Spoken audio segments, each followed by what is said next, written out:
from the Chiefs' win over the Browns? Wow, there were so many things that were just in competition. It was the biggest takeaway. But then I came to this conclusion. Andy Reid believes in his team, and that includes his backup quarterback, Chad Henne. Now, I've been on teams before where a coach says, yeah, I believe in us. And he's only talking to 22 of us. He's not talking to everybody. He's like, I believe if we go out there and play these scripted plays, play our game, and you 22 don't get hurt, we're good. Andy Reid showed me a different wrinkle. He showed me a different level of belief and faith. He believed in his entire team and then his backup quarterback. The other thing that was in competition for that, the silver medal of this belief system, was he also believed that the Cleveland Browns couldn't hurt him even if he didn't convert that 4th and 1. He didn't believe in Baker Mayfield and that offense. Being real, 4th and 1 in your own territory around a minute to go, you said, let's go. Let's go. Let's roll these dice. Because we know if you punt the ball, give it back to Cleveland, just our fears take over. Our anxiety takes over and say, they're probably going to score.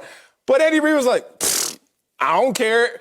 I would give them the ball closer to the end zone if we don't convert this 4th and 1 because I believe in my team. I believe in my backup quarterback. That's a belief system. In my 10 years of NFL experience, I didn't really witness coming from the top down. You see it after the fact. You see it when it's result-based. Oh, the backup went out there and balled out? Yeah. But before the moment, to have that belief in the collective, oh, Andy Reid is special. Your actions speak so loud, I can't hear what you're telling me. I believe and learned from this game the same thing you did as far as Andy Reid doesn't get enough credit. His actions speak so loud, it doesn't matter what he tells us. Let's put this in context. Let's play the game real quick. Sel played DN, I played linebacker. 4th and 1.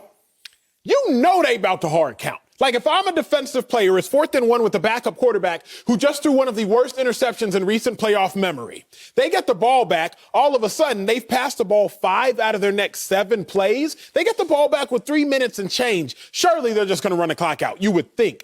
But Andy Reid says, nah, we don't pass. And not only do they pass, he takes a bad sack, Chad Henne does, after throwing a bad interception. Now it's 3rd and 14. Surely, Andy Reid, you're just going to run the ball. Surely you are. But 3rd and 14, you call another pass play. Chad Henne scrambles. He gets it down to 4th and 1.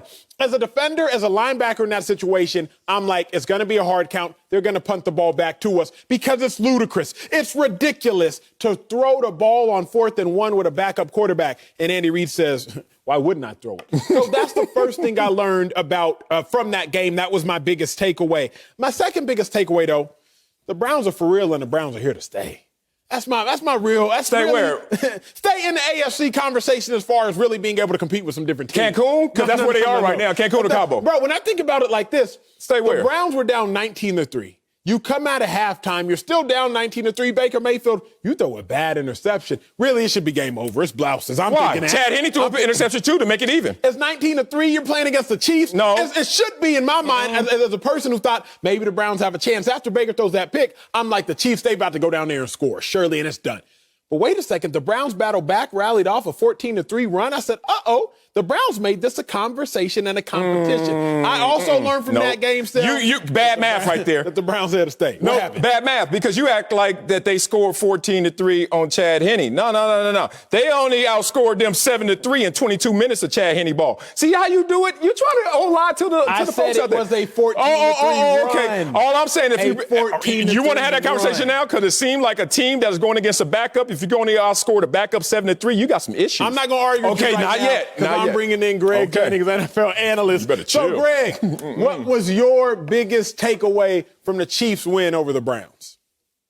My biggest takeaway was the health of the MVP of that team, meaning Patrick Mahomes. And when I watched that game, I understood how important, in both of your points of Andy Reid, how special he is, but what makes him even that much greater a coach is when you have the flexibility to call anything that you have looking in front of you on your play sheet because of the guy under center.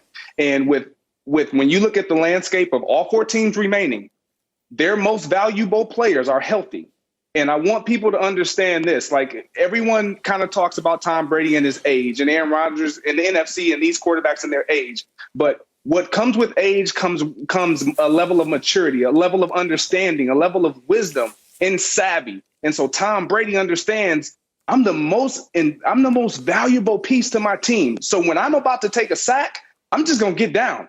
I'm going to yield myself to defeat in this moment, because if I go out, our chances drastically decrease. Aaron Rodgers understands that. Russell Wilson understands that. And I'm not saying Patrick Mahomes doesn't. But when you put a quarterback who has the ability to run the ball and throw the ball the way that Patrick Mahomes does, there's a level of trust that Andy Reid is now saying, okay, I trust you to be smart even in this situation. And so my most important takeaway, it's how healthy will my MVP of my team be moving forward? Interesting. I have to admit, because up here having this platform, dog, we take shots at people sometimes just because we see the evidence, we see the numbers, and we say things. And we know a lot of these people personally, and then sometimes they accept what we're saying because it's objective, and sometimes they get in their feelings. And I just want to talk about myself, show you my wounds, because I think that will give balance to what I say sometimes. I was a victim of Andy Reid's success when he was in Philadelphia.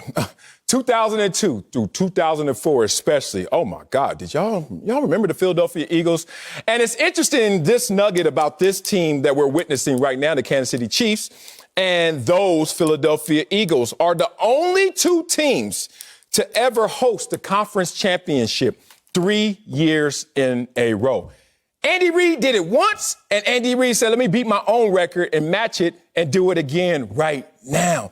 And those days, you used to look at Andy Reid because he was still like climbing up the mountain of greatness, and you didn't know what to expect, but you knew that you were going to get an offense that was hard to predict. And once again, we find Andy Reid as the common denominator in an offense that is hard to predict. This is a video game offense, guys. In the first half alone, they ran 37 total plays, and they had 17 first downs. Now, a lot of you guys out there don't know where to put that in perspective. I play defense. If we ever walked in at halftime and coach was like, they ran 37 plays and had 17 first downs, I don't know who would go out that locker room in the second half, because it wouldn't be us. That is amazing. But you know why Andy Reid once again has replicated that success? Because he has built a winning culture. You want to know why I know he's built another winning culture? Not just a Super Bowl success. Because a backup walked in there like he was Patrick Mahomes. And more importantly, all of his teammates believed in him like he was Patrick Mahomes. More importantly, Andy Reid believed in him so much that he even went for it on 4th and 1 in his own territory to ice away the game. Man, this is a whole different animal we're dealing with. And like Greg said, if they can have a healthy Patrick Mahomes, the video game will be on once again. You know what's interesting, and I've now realized as you're talking, so it's not mutually exclusive, that the Chiefs are a lot better than everybody else, and the Browns are a really competitive team in the AFC and will be going forward. The Chiefs are a lot better than everybody else because with the backup quarterback, you still managed to seal a game when really the odds were stacked up against you at that point in time. The Browns play their best in the fourth quarter as far as running the ball. The Browns were surging there late for the last quarter and a half, and your backup quarterback had made some pivotal errors, takes a bad sack, throws a terrible interception. And yet you still win the game. But I say it's not mutually exclusive because on the flip side, the Browns, nothing went right for them as far as their typical formula. They typically stop the run. They didn't. They typically can run the ball better than their opponent. That didn't happen. And they're typically turnover sound. They win the turnover battle. That still didn't happen. But they only lost by 5 points. Everybody says, yeah, Acho, but it was against a backup quarterback. Yeah, that's it. Patrick Mahomes didn't trip and fall and get a concussion. No, them Browns linebackers were smacking. You don't ever wish ill will on anybody, specifically not a star player in the NFL. But when you're playing against Patrick Mahomes as a defender, if you can take a shot, if an illegal shot at that, because he was running the ball, you make sure you try to inflict as much pain as possible in that instance. And the Browns linebackers, Mack Wilson, they was out there hitting. That's why Patrick Mahomes missed time. He didn't just happen to get a concussion by oxygen. No, he got a concussion because them Browns defensive players were out there running to the ball and were out there hitting. So I think both things are true. The Chiefs are significantly and far and away better than everybody else, and the Browns are legit and here to stay. Okay, so two takeaways from what you both are saying. And Marcellus, you're 100% right when it comes to Andy Reid. And I just want to say this. When it comes to Andy Reid, I understand that he believes in his team and those guys that dress and are ready to play at all times. But What I saw out of Andy Reid on that fourth down play is a coach that said, I'm going to put the team on my back and I'm going to win this game because of how special I am as a play caller. And my level of excellence and my level of knowledge of knowing defenders aren't going to be expecting this in a shotgun when we split out wide and they're going to be thinking, oh, this is a hard count situation. And he put the trust not only in his players, but in himself to win that game with a play call that we don't see that. When we talk about coaches winning games, we talk about Bill Belichick and how he schemes and how he takes away so many different players that he's playing in the opposition. And then, Acho, to your point, when it comes to the Cleveland Browns, let's give some credit to Baker Mayfield and Stefanski.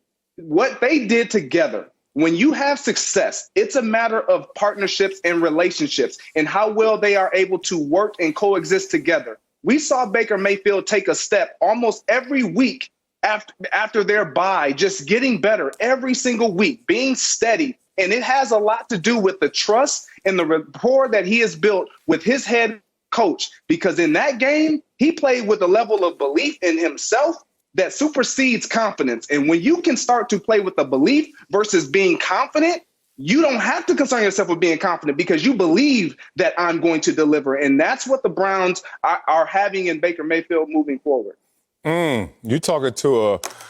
You're talking to a man who's been in church a couple of times. Maybe not as much as you, Acho, because my daddy wasn't a deacon. But I certainly know that belief, as you say, faith without action is death.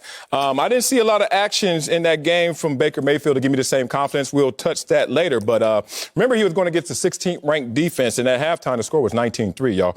Just letting you know. And the Kansas City Chiefs, that video game offense, scored on all 5 of their first 5 possessions. That said, if you look at that replay of the injury to Patrick Mahomes, which is the only thing that seems like is going to stop this team right now in this moment, there will be a rule change because we know that horse collar tackles from the back all of a sudden got outlawed. This one was from the front. I don't know what we're going to call it, what animal, what collar, but we're going to change it because Patrick Mahomes, the way they treated his neck, legal right now, but going forward, things have to change because that is not allowed, especially when you're talking about faces of the NFL.